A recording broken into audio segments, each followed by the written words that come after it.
వారి ప్రవచనం చాలా సామాన్యులు కూడా అర్థమయ్యే రీతిలో ఉంటుంది, చాలా సామాన్యులు. ఇప్పటి వారి ప్రవచనాలు చూస్తుంటే మనకు అనుభవాన్ని కూడా వచ్చే రీతినే వారి ప్రవచనం ఉంటుంది. అట్లా ముందు ఆవిష్కరణ కానివ్వండి,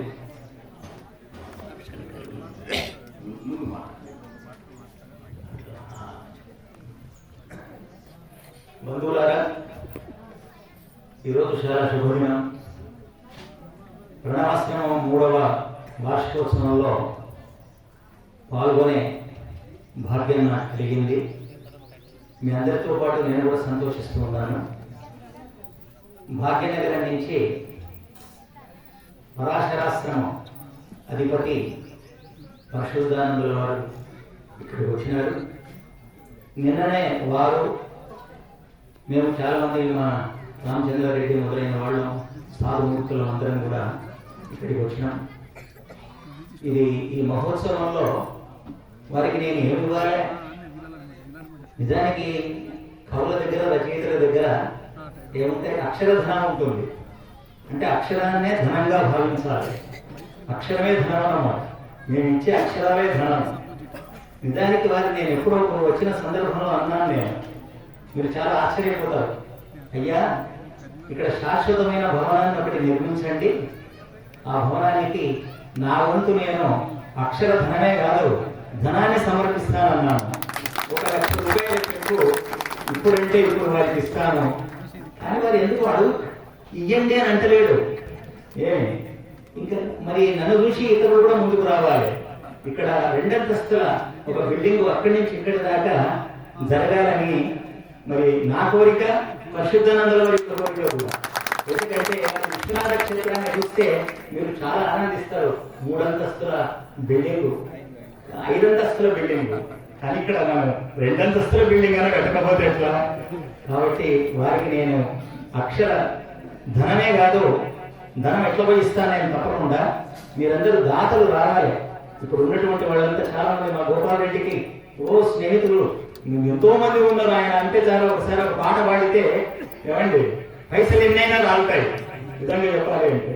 కాబట్టి ఈ సభలో, ఈ కార్యక్రమంలో, మీ అందరి సముఖంలో స్వామికి నాకు చాలా ఇష్టపాత్రుడైనటువంటి వాడు. నేను ఎంతో చదవచ్చు, కానీ ఏ చదువులలో సారమెల్ల చదివితి తండ్రి అని ఎవరంటారు? ప్రహ్లాదుడు 2 కష్టపడుతూ ఉంటాడు. కాబట్టి చదువుల్లో ఉన్న సారం ఏంటి అంటే అది వేదమే, ఉపనిషత్తులే, దర్శనాలే. కాబట్టి ఆ సత్యాన్ని గ్రహించినటువంటి నేను మా సత్యానంద స్వామికి ఒక విధంగా నేను ప్రేమపాత్రుడయ్యాను. వారు ప్రతిరోజు నాతో మాట్లాడాలనుకుంటారు, నేను కూడా మాట్లాడాలనుకుంటాను. ఏమిటి ఆత్మలకు మధ్యన ఉన్నటువంటి ఐక్యత? అట్లాగే ప్రతి నెల ఏ కార్యక్రమం జరిగినా విశ్వనాథ క్షేత్రంలో పరిశోధనానందుల వారు నన్ను పిలుస్తారు, చిన్నప్ప గారు మీరు రావాలి అని. ఓసారి అన్నాడు ఆయన, నేను వెళ్ళిన తర్వాత నన్ను ఎందుకో నిన్ను ఆలింగనం చేసుకోవాలని అనిపిస్తుందని నన్ను ఆలింగనం చేసుకున్నాడు. ఎవరు అడిగినారు ఆయనని? ఎవరినైనా మీరు ముట్టుకోవడానికే సాహసించరు, చిన్నప్ప గారిని మీరు ఎందుకు సాహసించారు అని, ఎందుకు ఆలింగనం చేసుకున్నారని. అప్పుడు ఆయన అన్నాడు, నేను 1,00,000 రూపాయలు ఇచ్చినా ఆలింగనం చేసుకోను, అది ఆత్మీయతా భావంతో వారిని ఆలింగనం చేసుకున్నాను. అలాంటి మనిషి అన్నమాట. ఆంజనేయ స్వామి సీతను చూసి వచ్చిన తర్వాత, సీతను చూశాను సీతను అని రామునికి ఆంజనేయుడు చెప్పినప్పుడు, నీకు నేను ఏమి ఇవ్వాలయ్యా అని ఆయన ప్రశ్నిస్తూ ఏమన్నాడంటే, రాముడు ఆంజనేయుని ఒక్కసారి కౌగిలించుకున్నాడు. ఇంత ప్రేమ చూడండి. అప్పుడు ఆంజనేయుడు ఏమన్నాడు, ఇదే నాకు ఇచ్చిన బహుమతి అన్నాడట. అట్లాగే ఇక్కడ మీరందరూ యజ్ఞస్వాములు అయ్యారు, యజ్ఞ భాగస్వాములు అయ్యారు.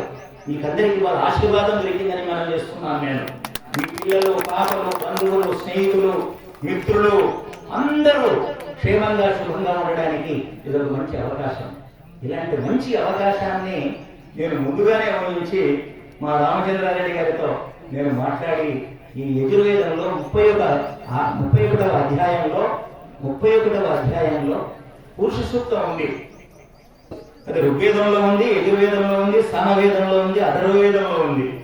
ఈ 4 వేదాల్లో ఉన్నటువంటి 22 మంత్రాలను నేను తీసుకొని ఒక 60 ముత్యాల స్వరాలలో గానం చేయొచ్చు, మంచిగా పాడుకోవచ్చు. ఆ విధంగా నేను చేశాను. చేసిన తర్వాత ఆశ్చర్యం ఏమైందంటే, స్వామిని ఎప్పుడు నేను చూస్తా, కానీ ఒకసారి దాంట్లో ఫోటో కనిపించింది వారి స్వామి. ఆ ఫోటోను చూడగానే నాకేమనిపించిందంటే, తప్పకుండా స్వామికి పుస్తకం అంకితం చేయాలనిపించింది. చాలా అందమైనటువంటి వాడు. అమ్మ ఎక్కడుంది? అమ్మగారు ఎక్కడున్నారు? అమ్మగారు ఎక్కడున్నారు? ఒంటిట్లో ఉందా? పిలవండి వారిని కూడా. కాబట్టి స్వామికి పుస్తకాన్ని తప్పకుండా అంకితం చేయవలసిందే అని నేను పుస్తకాన్ని ప్రచురించాను. అది పురుష సూక్తం. అందులో ఈ పురుష శబ్దానికి వేదం ప్రకారం పురుష శబ్దానికి ప్రకృతి అనే పేరు కూడా ఉంది. ఎందుకు? ఇద్దరి పురుషులతో సంబంధం కలిగి ఉండడం వల్ల ప్రకృతికి కూడా పురుషుడు అనే పేరుంది. అంతేకాదు జీవాత్మకు పురుషుడు అనే పేరుంది, పరమాత్మకు పురుషుడు అనే పేరుంది. కానీ భగవంతుడు ఈ బ్రహ్మాండానికి అధిపతి, మనమేమి ఈ శరీరానికి అధిపతులం. ఈ బ్రహ్మాండం ఏమిటి? ఎక్కడి నుంచి వచ్చింది? ప్రకృతి నుంచి వచ్చింది. కాబట్టి ప్రకృతిని కూడా పురుష శబ్దంతో వేదం సంబోధిస్తూ ఉంది. అట్లాగే జీవుల్ని సంబోధిస్తుంది. రాతల్లి ఒక కుర్చీ తెచ్చేయండి అమ్మగారికి కూడా ఈ సందర్భంలో మా అమ్మ. కాబట్టి ఇక్కడ పురుష సూక్తంలో ఆధారంగా నేను స్వామికి మొదలు తీసుకుపోయి ఇచ్చాను. నేను దాంట్లో ఏముందో నేను చెప్పను, ఆయన వారే ఆవిష్కరించి దాంట్లో ఏముందో చెప్పాలని నేను మనవి చేస్తూ ఈ యొక్క ఇంకా నేను మాట్లాడాను. నేను ఇలాంటివి చాలా నాకు ఎప్పుడు అనిపిస్తుంది ఏమిటంటే, మనిషి జీవిత కాలమంతా మంచి పనులే చేయవలయును. పరమ పురుషుని దివ్యనామము, పరమ పురుషుని ముఖ్యనామము ప్రణవమును జపించవలయును. ఎక్కడ ఆశ్రమాలు ఏవో పేర్లతో ఉన్నాయి, కానీ ఈ ప్రణవాశ్రమము చాలా గొప్పది. ఎందుకంటే ఈశ్వరుని నామం ప్రణవం కాబట్టి. మనిషి జీవిత కాలమంతా మంచి పనులే చేయవలయును. పరమ పురుషుని ముఖ్యనామము ప్రణవమును జపింపవలయును. ప్రణవాన్ని జపించాలి. ప్రణవాశ్రమం అనగానే నాకు ప్రణవం గుర్తుకొస్తుంది. ఎంత గొప్ప ప్రణవం! ముందుగోపనిషత్తులు ఎంత బాగా ఉంది నిజానికి. ఆయన అక్కడ ప్రణవో ధనుహు శరోయాత్మ బ్రహ్మతల్ లక్ష్యం ఉచ్యతే. ఏం చేయాలట?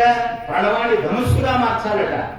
శరీరాన్ని ఏం చేయాలి? బాణంగా, మన ఆత్మను బాణంగా మార్చాలట. ముందుగోపనిషత్తు చెప్తూ ఉంది. ఎంత బాగా చెప్తుంది చూడండి. ప్రణవం అనే ధనుస్సులో ఓంకారం కూడా ధనుస్సులాగానే ఉంటది. బాగా చూడండి, రాస్తే హిందీలో రాస్తే. కాబట్టి ప్రణవం అనే ధనుస్సులో ఆత్మ అనే బాణాన్ని సంధించి బ్రహ్మ అనే లక్ష్యాన్ని చేరాలట. ఇది గొప్ప సందేశం ప్రణవాశ్రమం ద్వారా మీకు నేను అందిస్తున్నటువంటిది. ఇటువంటి శుభ సందర్భంలో నాకు ఆనందంగా ఉంది చాలా. ఒక మహాత్మునికి అంకితం చేసిన కృతి ఇది. ఒక మహాత్ముడు ఇక్కడికి వచ్చి ఆవిష్కరిస్తున్నాడు. ఒక మహాత్ముడు నా దృష్టిలో తెలంగాణలో ఒక ఆధ్యాత్మిక శక్తి ఎవరయ్యా అంటే, అంత సంస్కృత పండితుడు మరొకడు లేడు. వారు నిన్న చెప్పారు, సాంఖ్య దర్శనం చదివేండు, యోగ దర్శనం చదివేండు, అక్కడితో ఆగలే. ఆయన వేదాంతం చదివిండు. ఏదండి, వేదాంతం చదివితేనే వాడు వేదాంతి అవుతాడు. ఏమండి, అలాంటి మహానుభావుడు మరి ఈ పుస్తకాన్ని, ఈ చిన్న పుస్తకాన్ని, ఈ చెన్నప్ప రాసినటువంటి పుస్తకాన్ని వారు ఆవిష్కరించవలసిందిగా నేను కోరుతూ ఉన్నాను. నేను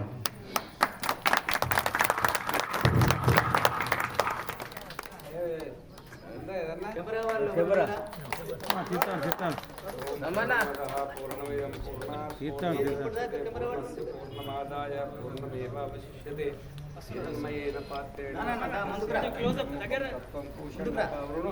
సత్యధర్మాయ దృష్టయే.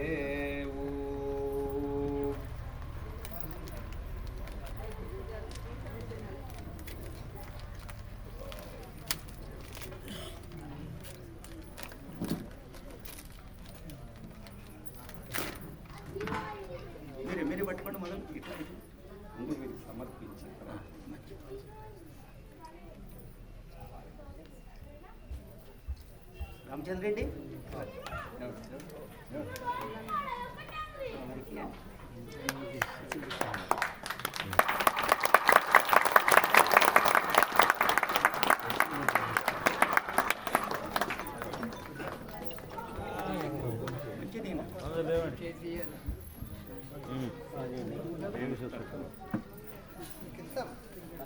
ఇస్తాం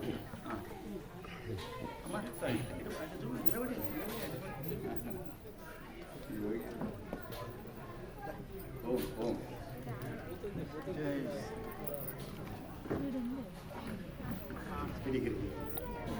ఆవిష్కరించినటువంటి పెద్దలకు సత్కారం నేను చేయాలి.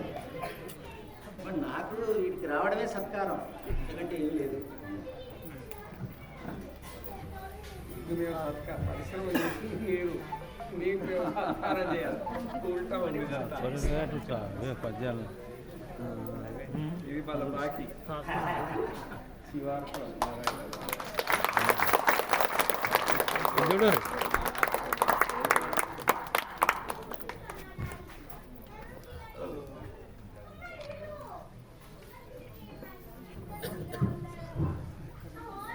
శ్రీరామ్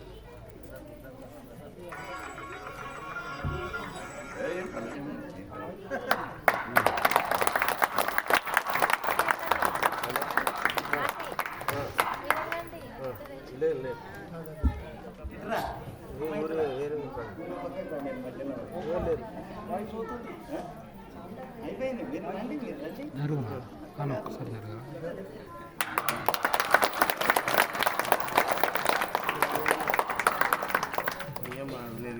మీటింగ్ ఉన్నా రామచంద్ర రెడ్డి గారు